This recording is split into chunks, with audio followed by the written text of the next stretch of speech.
Alors, pour cette deuxième capsule, on va convertir une recette de gâteau qui était pour 4 personnes, on va la convertir pour 6 personnes, chose qu'on doit faire régulièrement dans la vie. Alors, on va utiliser la petite boîte qui est au centre pour faire notre proportion. J'aimerais ça l'utiliser premièrement parce que je veux vous montrer que c'est notre démarche centrale et on va faire des taux, en fait, qui vont nous permettre de faire une belle conversion. Donc ici, quand j'ai 4 personnes, j'ai pu faire, je dois utiliser 2 œufs et j'aimerais maintenant faire un nouveau taux, mais pour 6 personnes. Donc, je cherche combien d'œufs je vais avoir besoin pour 6 personnes. Fait que quand on utilise notre taux maintenant à l'extérieur de la boîte, on va aller écrire ce dont on parle. Fait que ici, au numérateur, je me rends compte que les deux, c'est des personnes. Éco, dénominateur, j'ai ici des œufs. Je vais utiliser il y a plusieurs façons de faire. Je ne suis pas obligée d'utiliser le produit des moyens qui est égal au produit des extrêmes, là. Je peux simplement me dire, hey, je me rends compte que ici, moi, j'ai un lien interne. Je divise par 2 pour me rendre au dénominateur. Ben ici, je peux diviser par 2 et me rendre compte que le dénominateur va être 3. Quand je regarde les, euh, les proportions et les fractions équivalentes. Mais si je veux utiliser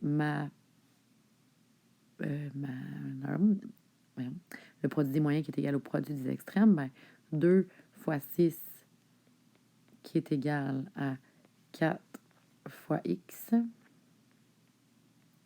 Puis c'est là que ça devient lourd de mettre les fois, là. Fait qu'on essaie de les éviter. Les x, on peut mettre un petit point.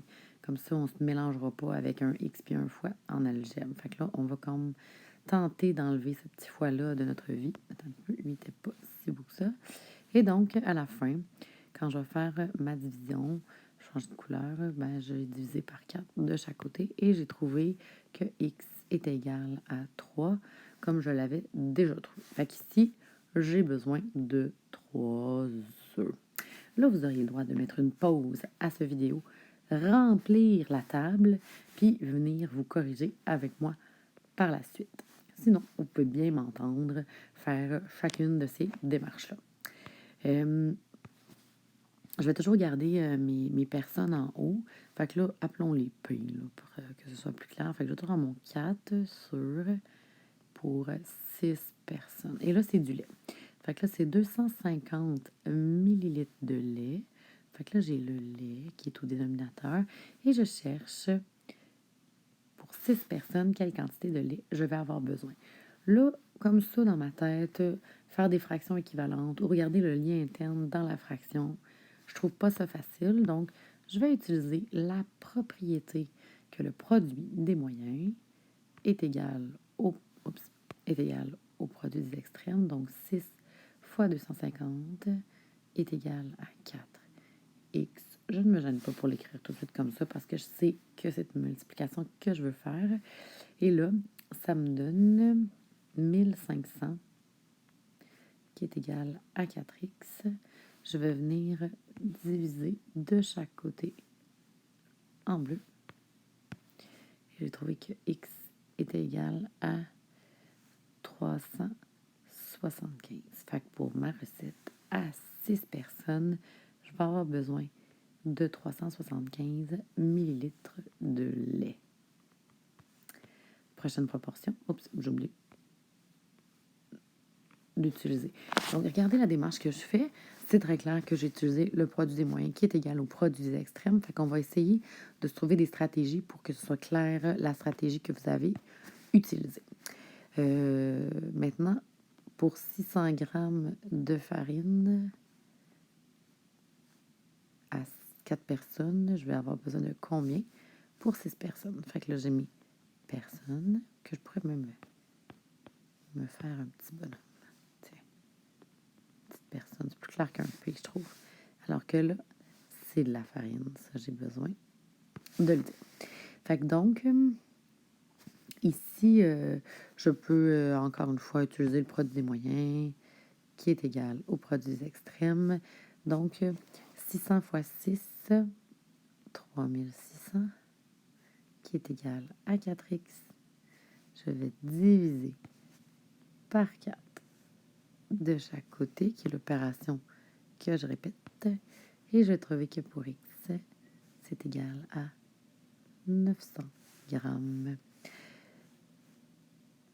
900 grammes de farine pour 6 personnes.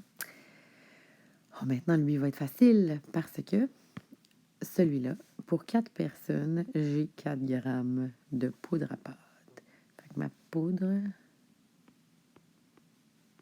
c'est ici. Mes petites personnes, c'est là. Et j'ai besoin de, pour 6 personnes, de combien de grammes? Ben, tout de suite, je peux aller écrire que c'est 6, là, parce que ça me semble évident, là. On a autant le lien interne que le lien interne, là, donc, tiens, fois 1 ou divisé par 1. Ça marche. Fait que j'aurais besoin de 6 grammes de poudre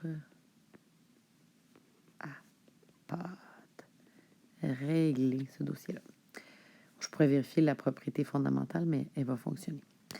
10 ml d'essence maintenant de vanille. Fait que là, pour mes petites personnes, j'en avais 4, j'en veux pour 6. J'ai ma vanille pour 10 personnes. Pour 10, excusez-moi. 10 millilitres maintenant. Combien je vais avoir besoin pour 6 en utilisant 6 fois 10, 60, qui est égal à 4 fois x, 4x. Je vais diviser de chaque côté par 4.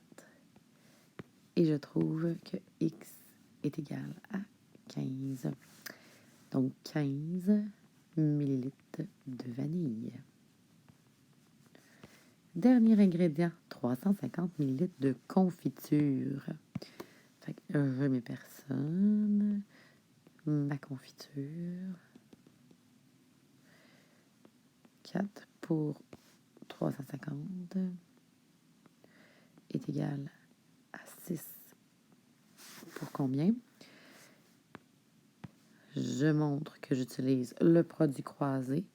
Donc, 350 fois 6, ça me fait 2100, qui est égal à 4 fois x, qui est égal à 4x. Je vais diviser par 4 de chaque côté et je vais trouver que x est égal à 525 grammes, millilitres de confiture. Donc, 525 millilitres de confiture. Ma recette est maintenant pour 6 personnes.